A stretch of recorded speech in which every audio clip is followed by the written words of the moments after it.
So here we are in the book of Nehemiah, and tonight we're going to begin looking at chapter 2. And so far we spent most of our time, all of our time in chapter 1. And remember, there's a lot of applications that you can derive from any book of the Bible. In particular, books like Nehemiah, these large narrative kind of books. You can pull out all kinds of lessons on leadership, conflict, prayer, vision, discouragement, difficulties, challenge, all those things. But at the heart of Nehemiah, I want you to always remember the theme that we are working with. And we've said this, the theme is providence and perseverance. That theme is all the way through this book as we see God's providence, God's hand at work, but also the perseverance of Nehemiah and the people of God that are working to rebuild the walls as we get there. But keep that theme in your mind. Chapter 1 gave us a little bit of the background, focusing primarily on the prayer of Nehemiah. Remember, that was the first of 9 recorded prayers in this book.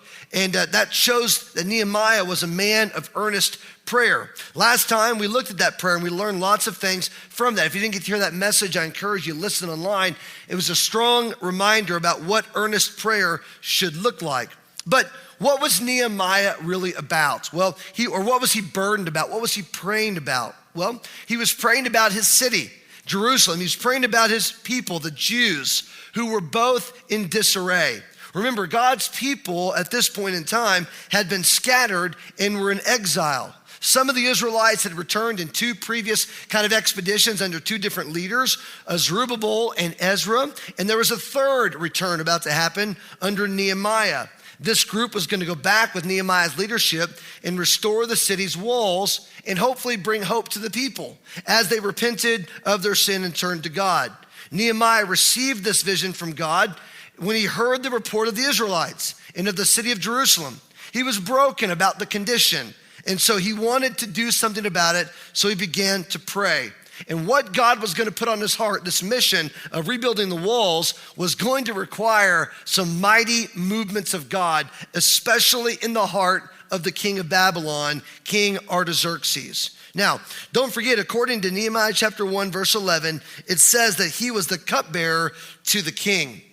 If you remember from last time, God had strategically placed Nehemiah in this very trusted position with King Artaxerxes for such a time as this. Nehemiah was a Jew living in exile with many other Jews, but he had managed by the grace and the providence of God to gain favor in the eyes of the king. And he took on this most trusted position of cupbearer. I explained this last time, but scholars say that next to the king's wife, no one had the confidence and the trust of the king better than the cupbearer. Kings trusted the cupbearer with their lives. And no doubt, since kings were always eating in these banquets and in meals, the cupbearer was always around, testing the wine and testing the food before the king ate it to make sure that it was safe. So what would appear as a seemingly insignificant position by title, who wants to be known as the cupbearer, right, was actually one of the highest and most trusted positions that a person could hold next to the king. So keep this in mind. Nehemiah, a Jew living in exile, a foreigner who worshiped and served a different God than the Babylonians and the king of the Babylonians. And he was placed in one of the highest positions in the king's court. Was that a coincidence? I don't think so. Tonight, I want to talk about what it means to be a usable vessel to God. If you're taking notes, that's the title of the sermon tonight. Being a vessel used by God. All of us as Christians want to be used by God. Every single one of us. And tonight I want to talk about being a vessel used by God. And I think we can learn a lot from Nehemiah. What he did, how he functioned, how he operated. Yes, this is a very specific situation, but there are lots of principles that we can learn about how to be a vessel used by God. Look at chapter 2 and look at verses 1 through 8.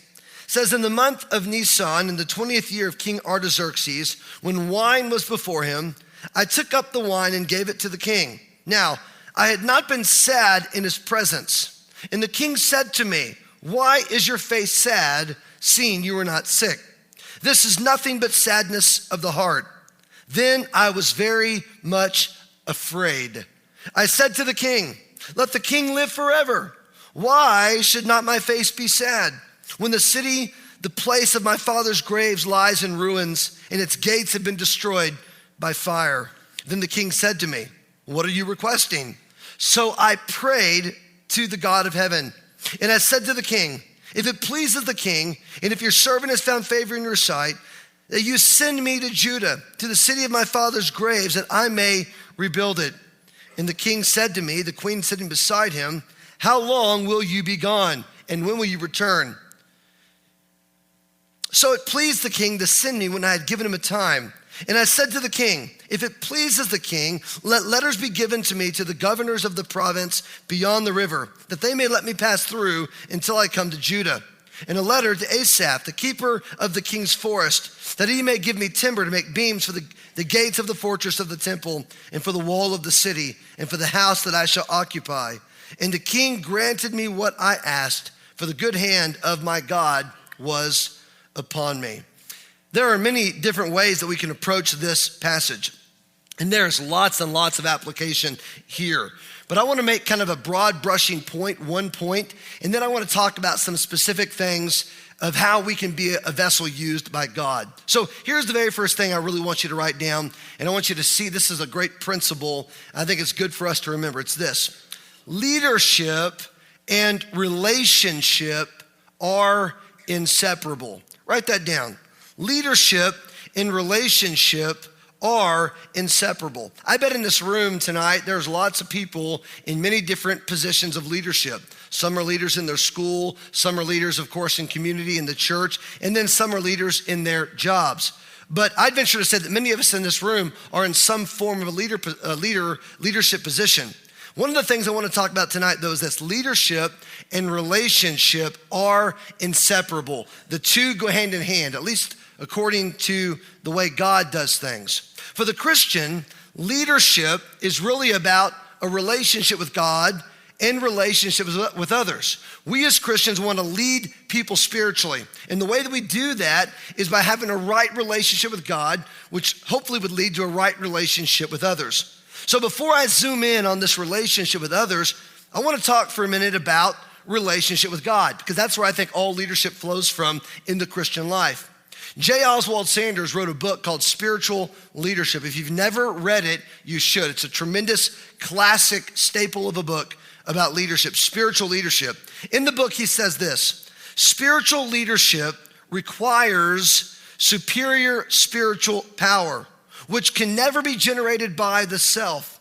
There is no such thing as a self-made spiritual leader. A true leader influences others spiritually only because the Spirit works in and through him to a greater degree than in those he leads. So spiritual goals then can be achieved only by spiritual people who use spiritual methods. I want you to hear that. Spiritual goals can be achieved only by spiritual people who use spiritual methods. In other words, leadership and relationship are inseparable. Leadership of people comes from relationship with God. If you want to be a good spiritual leader, you must have a strong relationship with God. Amen to that? If you want to lead people anywhere spiritually, it's nothing you generate within yourself. You don't become this self-made spiritual leader. It's a work of the Spirit in you to lead people spiritually. Leadership of people comes from relationship with God. Chapter 1 of Nehemiah shows us Nehemiah's strong relationship with God. He clearly walked with God. Chapter 2, though, introduces us to his relationship with the king, a pagan king. So nonetheless. So Nehemiah was a leader in the making. God was working in his life, and he was about to be used mightily of the Lord. So his relationship, both with God and the king, would greatly impact his level of leadership with the people. I love what J. Oswald Sanders went on to say in his book. He said that many who aspire to leadership fail because they've never learned to follow. Many who aspire to leadership fail because they've never learned to follow. Oh, how true this is. Many people want to be leaders. The problem is they never learned how to follow. To be a good leader, you must first be a good follower of Christ. We know that. Nehemiah is a great example that God's preparing him to be a leader, but he first had to learn to be a follower in his relationship with God. God had been preparing Nehemiah to use him to lead. And if there's anything I've learned as a leader, it's this: preparation. God's preparation is an essential part of leadership. Often we want kind of the joys and the results of leadership, but we don't want the preparation that goes beforehand. God often uses hard things to prepare us to be the leaders he wants us to be. Preparation is an essential part of leadership. And just so we know, God wastes nothing in our life. No relationship, no experience, no circumstance, nothing is wasted. God uses everything to prepare us for greater service. And I've learned this: sometimes the harder the preparation, the greater the leadership responsibility. Did you hear that? Sometimes the harder the preparation that we shun and we reject, God wants to use that to develop in us leadership skills that might exceed anything we could have ever imagined being a part of. So this was Nehemiah. Tough preparation. You say, how so? Well, he was in exile, a Jew in hostile Babylonian captivity, 800 miles from Jerusalem. And if you know, the Babylonians didn't think very highly of the Jews. Nehemiah had been separated from his family. We know that. His brother comes to him to give this report. He'd been separated from his people, his friends, and his city. But Nehemiah had never been separated from his God. There's no telling how long exactly Nehemiah had been in Susa, this capital city, living as an exile, but it no doubt had been for much, if not all of his life. Nehemiah lived a very difficult life. Yes, we see him in this important position as cupbearer, but he wasn't born a cupbearer. He wasn't born a child of privilege. Somehow, some way, he was put into this position by the Lord. Nehemiah grew up in a foreign culture with customs much different than the Jews. His people, his city was destroyed. There was very little hope, right? But he knew God, he trusted God, and God was developing him into the kind of leader he would use to rebuild the walls in the hopes of his people. Much like Esther, God was preparing Esther for such a time as this. So God was preparing Nehemiah for such a time as this. So Nehemiah's preparation was significant. He was learning to follow God. Good followers make great leaders. The better the follower of God you are, the better the leader of men you will be. Amen? Man, hold that truth in your heart. The better the follower of God you are, the better leader of men you will be. So Nehemiah's relationship with God would no doubt affect his relationship with the king and how he related to a pagan king of all people. So Nehemiah, we don't see him shunning God's preparation. We see him embracing that because God was using it in his life somehow, some way. But Nehemiah's relationship, no doubt with God, was strong. And now we see his relationship with the king. Look at verses 1-5 again. So again, in the month of Nisan, we know that this is about 4 months after Nehemiah received the vision or the word that Jerusalem was destroyed and the people were in shambles. And it says, when wine was before the king, I took up the wine and gave it to the king. Now I had not been sad in his presence. The king said, why is your face sad? We know this. Since you're not sick, this is nothing but sadness of the heart. So the king knew that this was something deeper. But this was a very serious situation, which we'll talk about. And it made Nehemiah very afraid. So I said to the king, let the king live forever. And then he begins to lay out the situation. Why should I not be sad? My city's in ruins and my father's graves are desolate. All of these kinds of things. And the king's going to ask him, what are you requesting? Verse 5, if it pleases the king, if your servant has found favor in your sight, look at this relationship. Send me to Judah, the city of my father's graves, that I may rebuild it. Now, there's a lot of good stuff in here, but Nehemiah was in a tough spot, a very trying situation. Keep in mind, he was a Jew for one thing, but he was a servant of the king. Nehemiah had no rights. He couldn't tell the king what he thought he needed to do or what the king should let him do.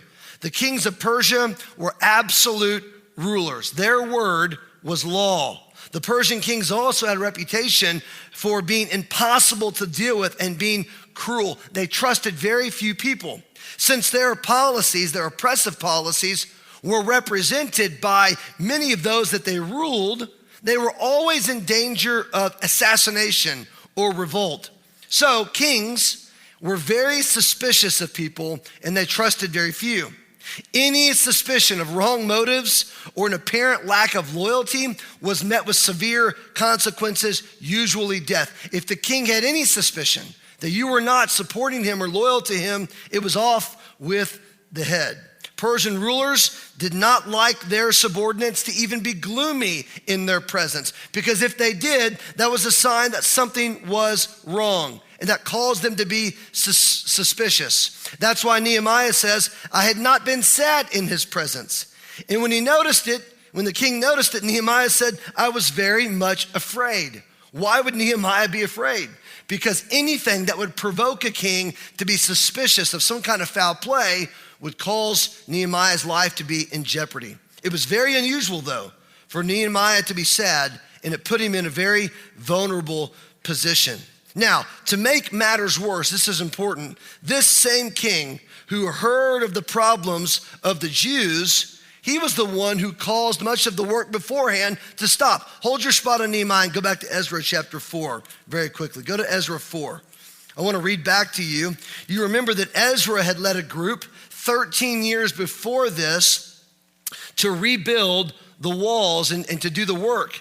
But a letter was written to King Artaxerxes. So this is important because this was the king that Nehemiah was now approaching, asking for permission to go back and rebuild. So look at this king. This king already had some bad feelings toward the Israelites. Look at Ezra chapter 4 and look at verse 11. If you're there, say I'm there. Look here, Ezra 4:11. This is a copy of the letter that they sent. Here's the letter. To Artaxerxes the king, your servants, the men of the province beyond the river, send greeting. And now, be it known to the king that the Jews who came up from you to us have gone to Jerusalem. They are rebuilding that rebellious look and wicked city. Not a very favorable description of Jerusalem. They are finishing the walls and repairing the foundations. Now, be it known to the king that if this city is rebuilt and the walls finished, they will not pay tribute, custom, or toll, and the royal revenue will be impaired. Now, because we eat the salt of the palace, and it's not fitting for us to witness the king's dishonor, therefore we send and inform the king in order that a search be made in the book of the records of your fathers. And he goes on and he says down in verse 16, we make known to the king that if this city is rebuilt and its walls finished, you will then have no possession in the province beyond the river. Very, very interesting. Go back to Nehemiah. So Nehemiah is going to have to approach a king who already halted the work before. The Babylonians hated the Jews. They didn't want them to rebuild. A strong Jerusalem was a threat to Babylon, and this king was not going to let that happen. So Nehemiah was supposed to ask him to allow him to leave and take a group back to rebuild. Think about this. Talk about the daunting circumstances Nehemiah was facing. Nehemiah was not just asking the king for an extra day of vacation. He was going to be asking to be gone for months and years to complete the rebuilding of the wall and restore a city that were considered enemies of Babylon. What king in their right mind would allow this? So what can we see here about Nehemiah and his relationship with the king? So here's what I want to do. I want to give some principles that I think, I'm just going to kind of fly through these, that I see in this passage that help us understand how we rightly relate to those that we are in authority under. Now, all of what I'm about to say is under this umbrella that God is providentially working. Nehemiah would be the first to tell you that nothing would have happened outside of God's work, providential work in the king. But we see Nehemiah's character. We see his persevering character. Remember, he had been praying for months, waiting for the right opportunity to speak. So everything was flowing from this relationship with God.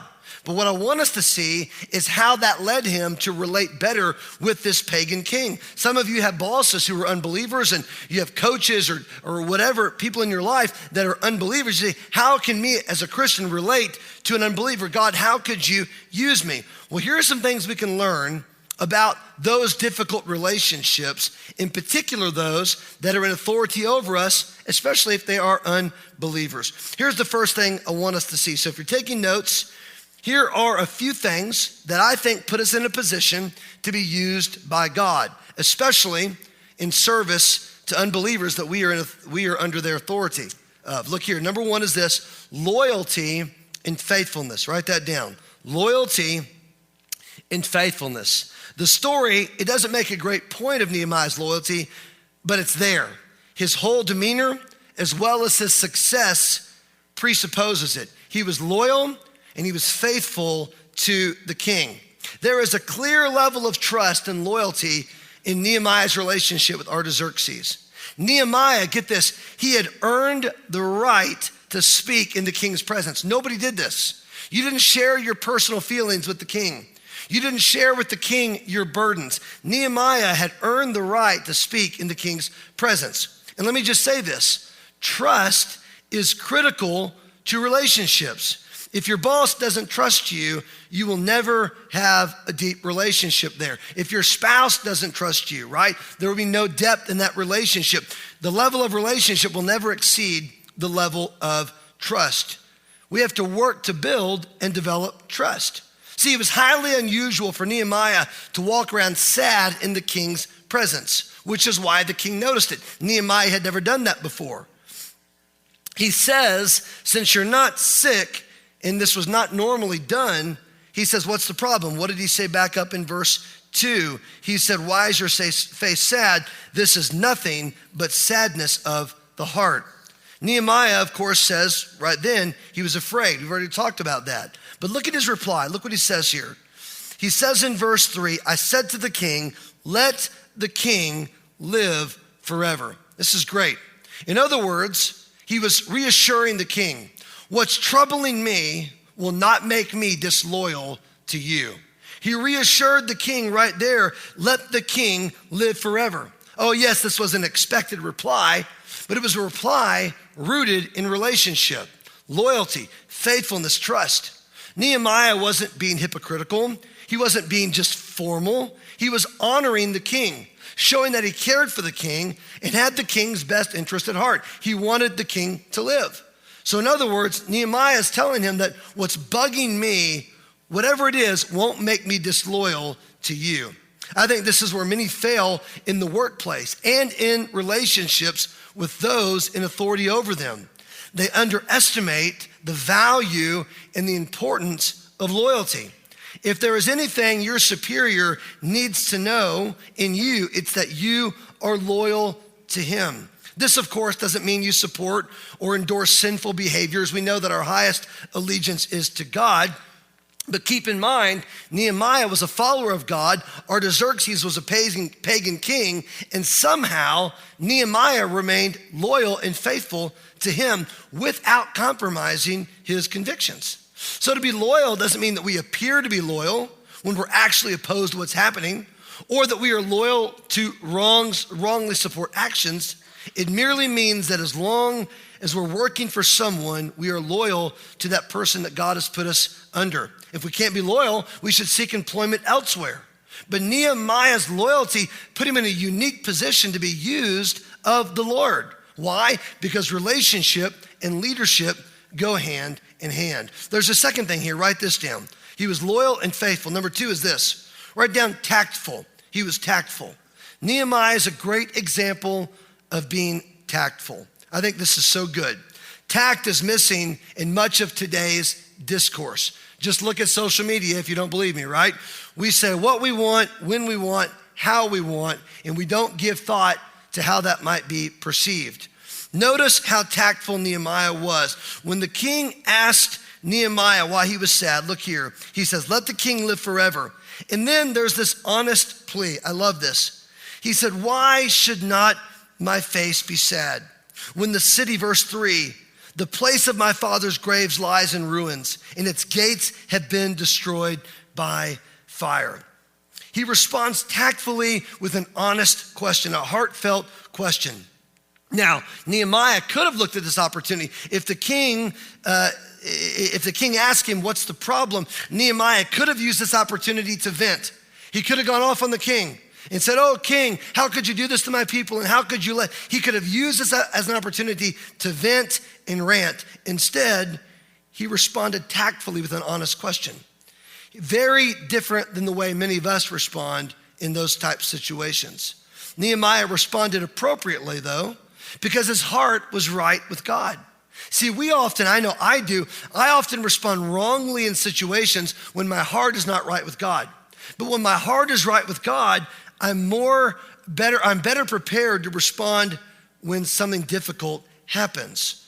Nehemiah's preparation was critical. He was prepared in the heart, therefore when the opportunity came, he responded as he should.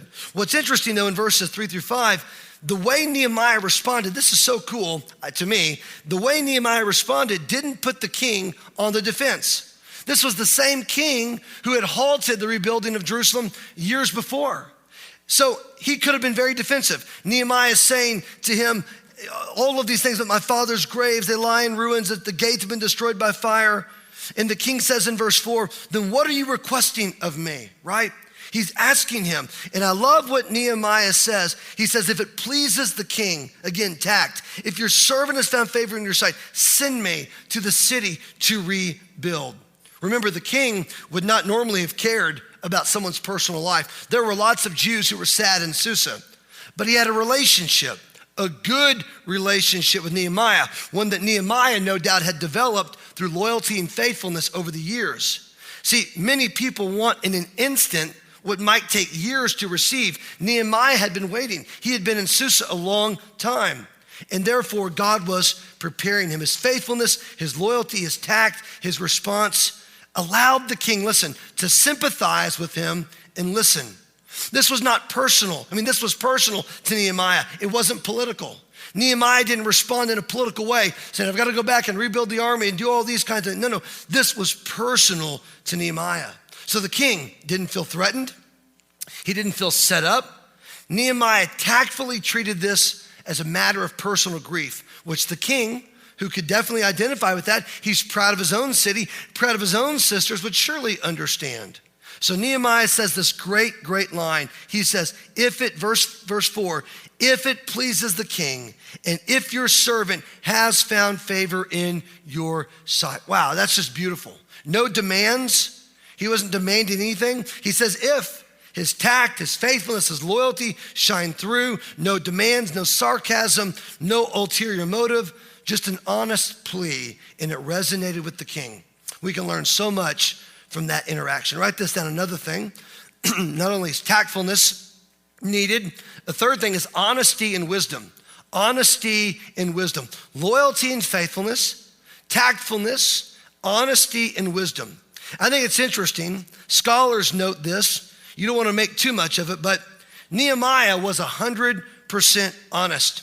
He didn't just say, let me go back and pay respects to all of those who have died and let me go back and grieve. No. He was very clear. He said, I want to go back to the city and I want to rebuild. It's interesting though, it's worth noting, he never mentions Jerusalem by name. Is that accidental? Was it intentional? I don't know, but I think it's worth noting. Look at verse 4. He says, verse 5, send me to Judah, the city of my father's graves, that I may rebuild it. I think it's a simple but good point. Somebody wisely said, if you want to gather honey, don't kick over the beehive, right? And so Nehemiah was using great wisdom here. Maybe by not using the title of Jerusalem, that didn't strike any chords with King Artaxerxes. But Nehemiah admits, though, this is honesty as well. He says, I was very much afraid. He didn't approach the king just with this arrogance and this pride. He was scared. And when he spoke honestly and genuinely, using tremendous wisdom. In verses 4-8, and we're going to come to this in a moment, he says, if it pleases the king in verse 5, let me go back and rebuild it. The king said, with the king sitting beside him, how long will you be gone? Look, when will you return? So it pleased the king to send me when I had given him a time. Nehemiah absolutely was honest about everything, where he was going, what he was doing, and how long it would take. When he spoke honestly and genuinely. Now, Nehemiah told the king very clearly what his intentions were. He wasn't just moping around his boss to mope. He was moping, he was sad. That provoked the king to ask this question, but he was also prepared to give an answer. I would encourage you this: if you're gonna be sad around your boss and ask something of him or her, then when that time comes, be ready to tell him exactly what you are asking or what's troubling you. This is so very good in leadership. Leaders like to be kept in the loop. So when your boss asks you something, answer honestly. Leave no room for surprise. Nehemiah could have just answered kind of vaguely. He could have danced around the issue, concealing his real motive, but he wasn't. He was honest about that. He was honest with the king, which was all the more reason for the king to trust him. A great secret in leadership is this: if you want to succeed with your boss, don't surprise him. Be careful and hardworking, but be sure he's with you as you plow along. Nehemiah did that. There was no surprises to King Artaxerxes. Nehemiah informed him every step of the way. Another big thing, I love this, write this down, a fourth thing is prayer. Number 4 is prayer. He was loyal, he was tactful, he was honest in prayer. This is just a little verse in here, but it absolutely cannot be missed. Verse 4, the king said to me, "What are you requesting?" And what did Nehemiah do? So I what? Prayed. I prayed. I love this. He prayed. Where did he go? Did he say, "Hey, king, time out"? And did he run down the hall and get in a prayer closet? No. Obviously, in his heart, he prayed. He communed with the Father. This is a great example of praying without ceasing. Nehemiah is talking to the king. The king asks Nehemiah what he wants. He realizes that after months and months of prayer, the decisive moment had arrived. He's ready to speak, but before he speaks, he utters a quick prayer. That's so beautiful. We've already talked about Nehemiah's prayer life in previous messages, but don't miss this. He was a man who communed with the Father privately and publicly. And hear me loud and clear, our public prayer life will never exceed our private prayer life. Hear that. Our public prayer life will never exceed our private prayer life. If we want to walk with God publicly, we must walk with him privately. Nehemiah walked with God. 2 more very quick things will be done. Write this down. Next one is this. Write down the word planning. Planning. Nehemiah planned. Verses 6 through 8. The king says with the queen beside him, "How long will you be gone? When will you return?" It pleased the king to send me when I'd given him a time. I said to the king, "If it pleases the king, let letters be given to me to the governors of the province beyond the river, that they may let me pass through until I come to Judah. And a letter to Asaph, the keeper of the king's force, that he may give me timber to make the beams for the gates of the fortress of the temple, and for the wall of the city, and for the house that I shall occupy." And the king granted that. Planning. I love this. Nehemiah prayed for months and months and months, right? But he also planned and prepared. How long would it take to rebuild the wall? Well, Nehemiah chapter 5 and chapter 13 tell us it took 12 years. 12 years. So Nehemiah had thought through this. He needed letters to pass through the region. He knew exactly what supplies he needed, and he asked for requisition of such supplies. Nehemiah was ready because he had prayed and prepared.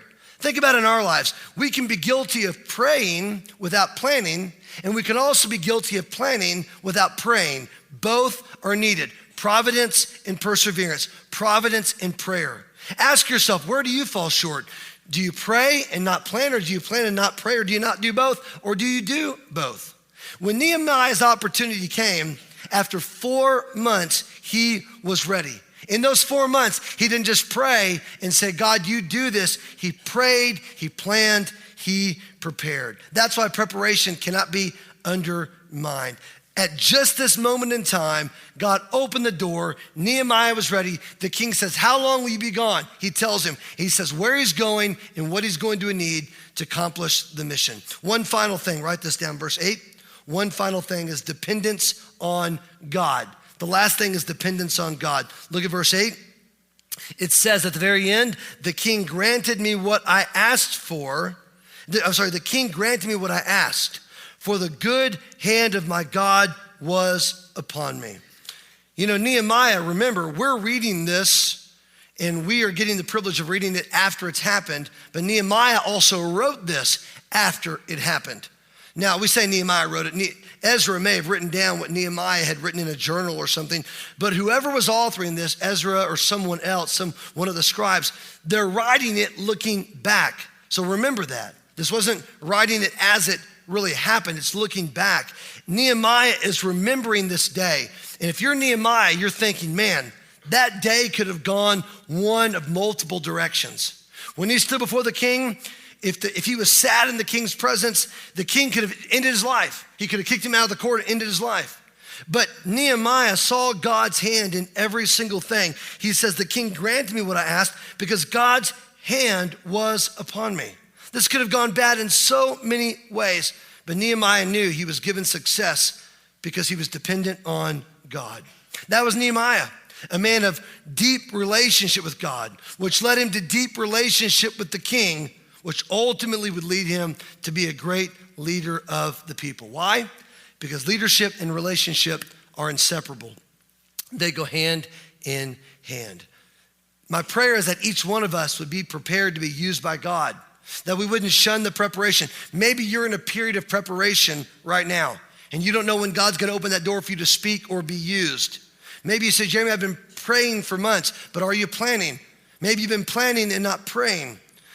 Know that you've got to do it all. You pray, you plan, you prepare, and you say, God, use me. And that should be our attitude every single day. Why? Because we want to be vessels used by God. Nehemiah is a great example of how to be used by God in a very complicated situation with a pagan king who hated his people. Yet God worked in the king's life, and God used Nehemiah's loyalty, his faithfulness, his tact, his honesty, his prayer, all of these things we've talked about tonight to be used by the Lord.